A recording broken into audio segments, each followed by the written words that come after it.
नमस्कार, जय हिंद दोस्तों। मैं हरीश कुमार आपके बीच उपस्थित हो चुका हूं मैथ का एपिसोड नंबर 29 लेकर। और आज का जो एपिसोड है ये काफ़ी महत्वपूर्ण होने वाला है। आप भली भांति जानते हैं हमारे इस एपिसोड का मेन उद्देश्य प्रीवियस ईयर में आए हुए टॉप 10 क्वेश्चन को कराना है, जिससे कि आप कोई भी आगामी एग्जाम देने जाए तो आपको उसमें कोई भी दिक्कत नहीं आए। तो आप इस एपिसोड को यदि पर डे हमारे साथ लगाते हैं तो आपको कोई भी दिक्कत नहीं आने वाली है, क्योंकि आगामी जो भी एग्जाम होता है उसमें आपको इसी टाइप के क्वेश्चन देखने को मिलेंगे। तो चलते हैं सीधा आज के क्वेश्चन नंबर 1 की तरफ। देखिए आज का क्वेश्चन नंबर 1 क्या है, आपकी स्क्रीन पर आ चुका है। जल्दी से पढ़िए और कमेंट करके अपना आंसर दीजिए। जो छात्र पहले से ही ऐसे क्वेश्चन जानते हैं वो जल्दी से कमेंट कीजिए, और जो छात्र नहीं जानते वो बड़े ध्यानपूर्वक इन्हें सीखने का प्रयास करें। कॉपी पेन लेके बैठ जाएं और मेरे साथ इन्हें सीखने का प्रयास करें। देखिए पहला क्वेश्चन क्या है, इसमें बोला गया है यदि किसी लेन देन में हुई हानि विक्रय मूल्य के 1/5 के बराबर है, तो हानि जो है वो विक्रय मूल्य के 1/5 के बराबर है। तो ये आपका विक्रय मूल्य हो गया और ये 1 हो गई आपका लॉस। इसमें पूछा गया है हानि प्रतिशत लगभग कितना होगा। तो इसका मतलब ये हुआ कि वास्तविक हानि प्रतिशत क्या होगा। तो देखिए लॉस परसेंट निकाल दीजिए। आप बोलेंगे सर 1 की हानि हुई है, 1 की हानि हुई है, लेकिन गणना किस पे करनी है, ये आपको सीपी पर। अब आप मुझे बताइए यदि वस्तु मैंने 5 की बेची हो और 1 की हानि उठाई हो तो खरीदी कितने की होगी। तो आप बोलेंगे सर 6 रुपये की। तो उसका क्रय मूल्य कितना रहा होगा, 6 रुपये, क्योंकि जब 6 रुपये की वस्तु को 5 में बेचोगे तभी तो हानि 1 की होनी है। परसेंट में बदल दीजिए 100। तो इसको सॉल्व करेंगे तो आपका आंसर आ जाना है 16.67%। नेक्स्ट क्वेश्चन समझना आपको। ये बोला गया है 60 वस्तुओं का क्रय मूल्य एस, दोबारा पढ़िए देखिए, 60 वस्तुओं का क्रय मूल्य एक्स वस्तुओं के विक्रय मूल्य के बराबर है। यदि 20% का लाभ होता है तो एक्स का मान क्या है। तो देखो मैं बताता हूं आपको करना कैसे है। 60 वस्तुओं का जो क्रय मूल्य है सीपी है वह बराबर है एक्स वस्तुओं के विक्रय मूल्य के। ये इसमें दिया गया है।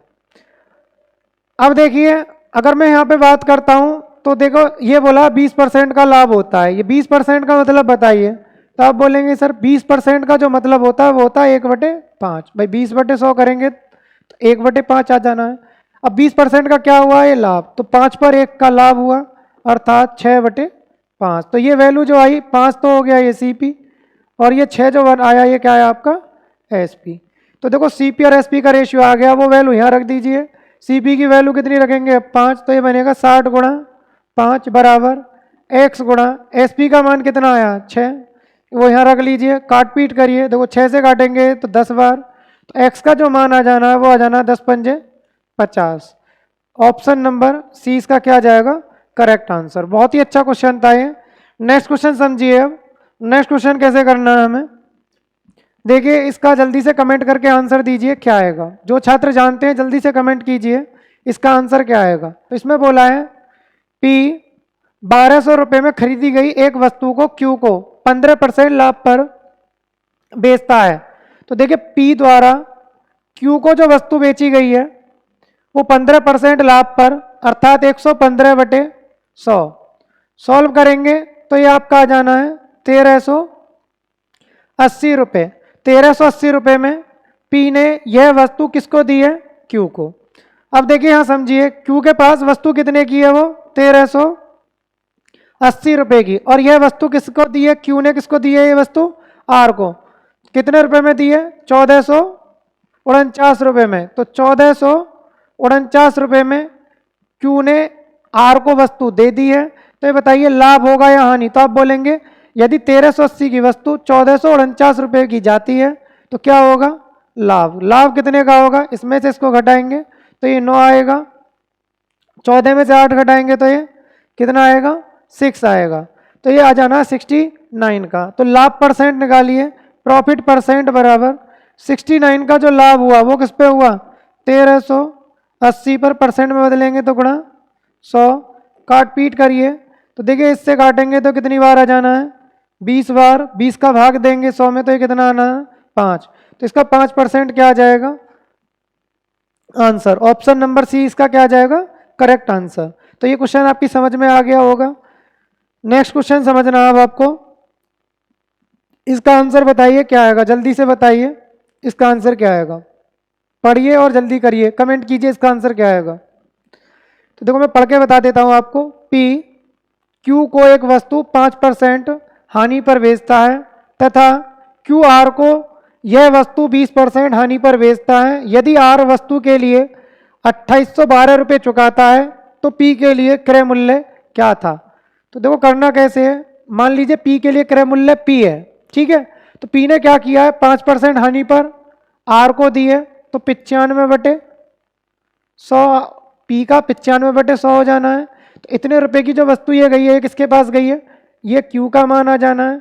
यदि आगे देखेंगे तो क्या दिख रहा है यहाँ पर, क्यू आर को यह वस्तु 20% हानि पर बेचता है। तो देखो 20% हानि पर बेचता है तो 80/100 की। अब ये वस्तु किसके पास पहुंच गई, आर के पास, और आर ने इसके लिए कितने रुपये चुकाए हैं, वो दिया 2812 रुपये।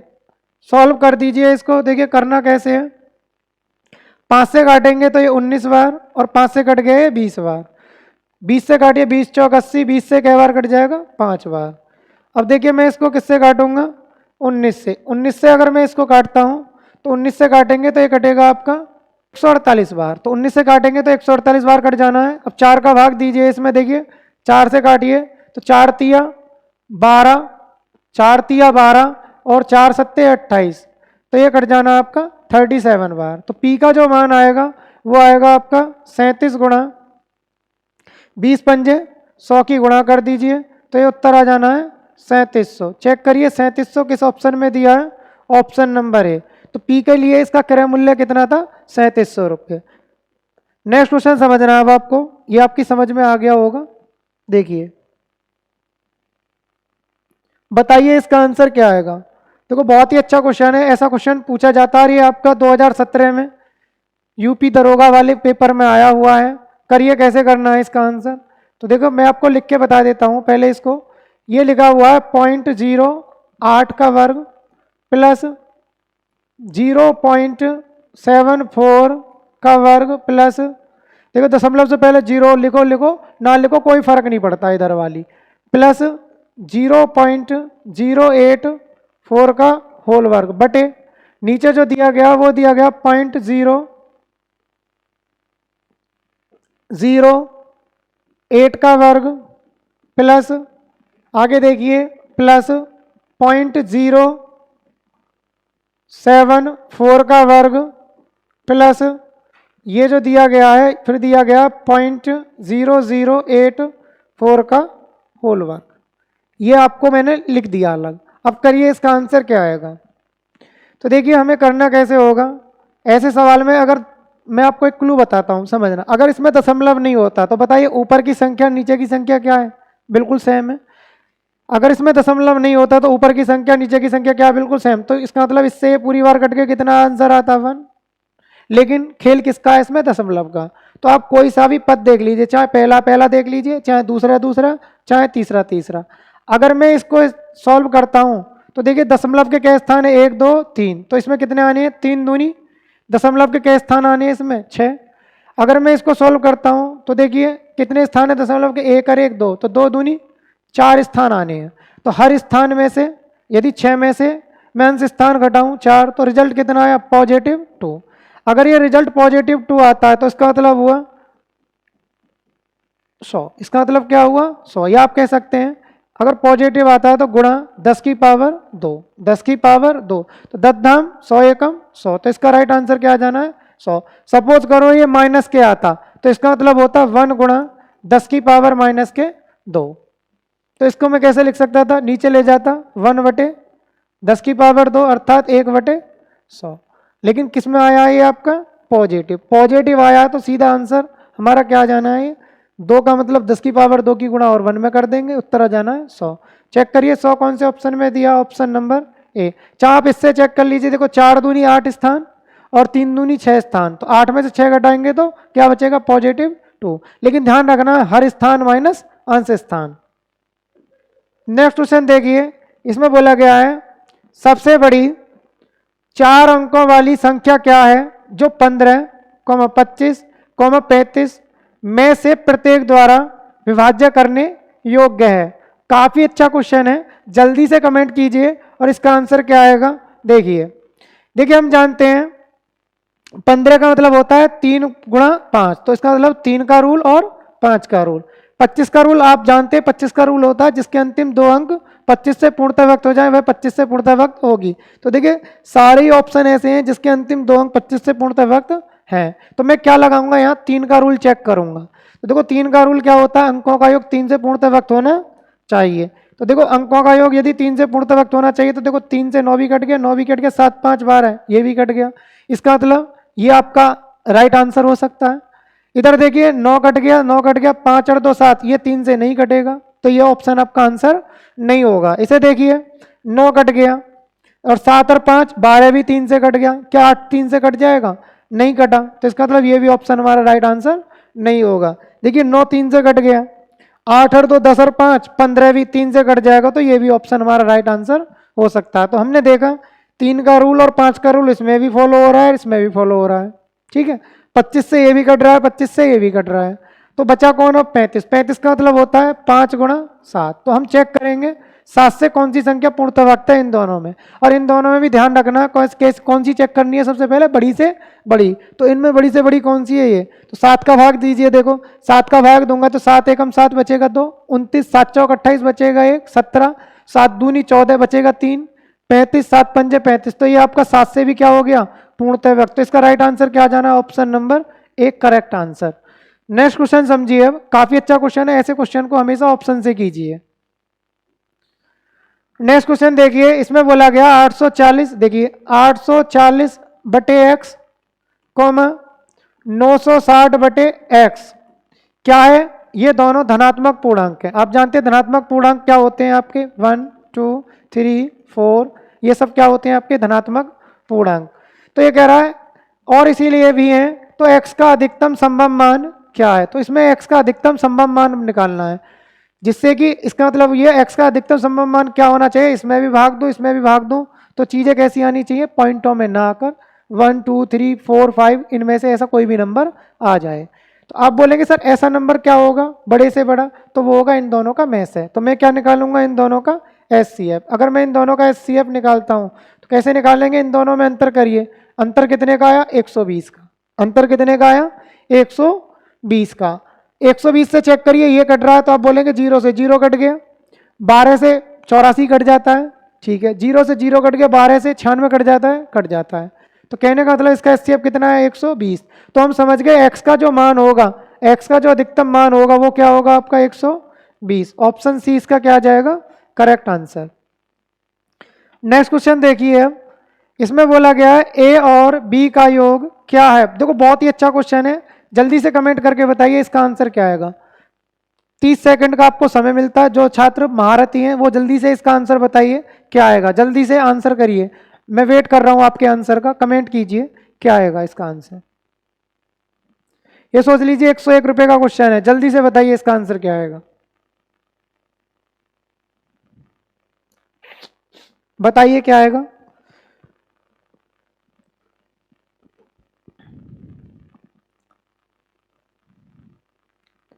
देखिए मैं आपको समझा देता हूं, जिन छात्रों पे ऐसा क्वेश्चन नहीं आता वो समझने की कोशिश करें। देखिए इसमें बोला गया है a और b का योग क्या है, तो हमें a प्लस b का मान निकालना है, जहां a क्या है 3 अंकों की एक संख्या का 75% है, जो क्या है 44 और 55 के में से का 20 गुना है। तो सबसे पहले मैं लिख रहा हूं 3 अंकों की संख्या लिखते हैं हम, वो क्या होगी आपका, वो है 44 और 55 के में से का 20 गुना। यदि मैं 44 और 55 का में से निकालता हूं तो में से कितना आएगा, आप बोलेंगे सर में से आएगा 11, और 11 का क्या करना है मुझे 20 गुना, 20 गुना कर दीजिए, तो ये आ जाना है आपका 11 दूनी 22 220। तो 3 अंकों की संख्या क्या आएगी 220। यहाँ बोला है ए 3 अंकों की एक संख्या का 75% है, तो मैं ए का मान निकाल सकता हूँ। 3 अंकों की संख्या क्या है आपकी 220, इसका मुझे क्या निकालना है 75%, 75/100। तो करिए इसको सॉल्व, तो ये बनेगा देखो 25 × 75, 25 चौका 100, 4 से काटेंगे तो 4 पंजे 20, 4 पंजे 20। अगर मैं 55 तिया करता हूँ तो 165। तो ये वैल्यू किसकी आ गई? ए की। इसीलिए अब मैं बी का मान की बात करूंगा, तो बी क्या है? बी का मान है 25 का वर्ग। तो बी का मान की बात करेंगे तो बी का मान है 25 का वर्ग अर्थात 625। मुझे निकालना है इसमें ए प्लस बी, अर्थात ए की वैल्यू कितनी है? 165 प्लस बी की वैल्यू कितनी है? तो बी की वैल्यू आई है आपकी 625। जोड़ दीजिए तो यहाँ जाएगा 5 5 10, 6 और 2 8 और 1 9, 6 और 1 7, तो 790। 790 ऑप्शन नंबर सी क्या आ जाएगा इसका करेक्ट आंसर। तो ये आपकी समझ में बहुत अच्छे से आ गया होगा। चलते हैं अब नेक्स्ट क्वेश्चन की तरफ। देखिए नेक्स्ट क्वेश्चन जो दिया गया है वो आपका किस प्रकार है, करिए इसका आंसर क्या आएगा, करिए। तो देखो इसमें जो बोला गया है, इसमें बोला गया है एक अशून्य संख्या और उसके व्युत्क्रम के 3 गुने का योग कितना है? 52/7 है। तो संख्या ज्ञात कीजिए। तो देखो कितना आसान है, जो योग दिया गया है वो दिया गया 52/7। तो देखो 52/7 का मतलब क्या लिख सकता हूं मैं? तो आप बोलेंगे सर इसका मतलब लिख सकते हैं 7 7 49 प्लस 3/7 लिख सकता हूं। तो हम समझ गए, इसमें बोला गया था एक अशून्य संख्या, वो क्या मान ली, वो क्या हो गई हमारी 7, और इसका व्युत्क्रम करेंगे तो 1/7 का क्या गुना लेना है? 3 गुना। तो 3 गुना ही ले रखा है, तो जिसका मान कितना आ रहा है? 52/7। तो संख्या क्या है वह 7, राइट आंसर। तो इसका राइट आंसर क्या आ जाएगा? 7। नेक्स्ट क्वेश्चन देखिए, इसमें बोला गया 3 के द्वारा विभाज्य 3 अनुक्रमिक प्राकृतिक संख्याओं का योगफल 45 है। तो देखो योगफल कितना दिया गया है? 45। जब भी आपको समांतर श्रेणी टाइप की संख्याओं का योग दिया गया हो तो आप क्या करेंगे? कितनी संख्याओं का योग दिया गया है? 3 संख्याओं का। तो 3 संख्याओं का जब ये योग 45 दिया गया है तो मध्यमान कितना आ जाना है? तो आप बोलेंगे सर मध्यमान जो आ जाना है वो आ जाना है आपका 15। कहने का मतलब ये एवरेज भी हो सकता है और ये क्या भी होगा? मध्यमान। इसने बोला है जो 3 अनुक्रमिक प्राकृतिक ये आपकी संख्याएं, ठीक है, वो किसके द्वारा विभाज्य हैं? 3 के द्वारा विभाज्य। जब 3 के द्वारा विभाज्य है तो क्या ये बताइए 15 3 से विभाज्य है? तो आप बोलेंगे है। तो ये जो आई आपकी कौन सी संख्या आई है? ये आया आपकी मध्यमान। तो मध्यमान कितना आया आपका? 15। ठीक है, तो बची क्या संख्या आपकी अब? 2, क्योंकि 3 संख्याएं थी जिसमें से मध्य की संख्या क्या आ गई आपकी? 15, और 3 का ही एक गुणज भी है। ठीक है, तो अगला 3 का गुणज क्या होगा? तो आप बोलेंगे 15 और 3 18, और इससे पहला क्या रहा होगा? 12। तो इसमें बोला क्या है? लघुत्तम। लघुत्तम का मतलब क्या होता है? छोटी। तो देखो छोटी संख्या क्या आ जानी है आपकी? 12। चेक करिए 12 किस ऑप्शन में दिया है? Option number C. तो ये आपका ऑप्शन सी राइट आंसर आ जाना है। इसी के साथ आपके दोस्तों 10 क्वेश्चन आज के सेशन के कंप्लीट हो जाते हैं। आप इन्हें लगाइए और करके देखिए।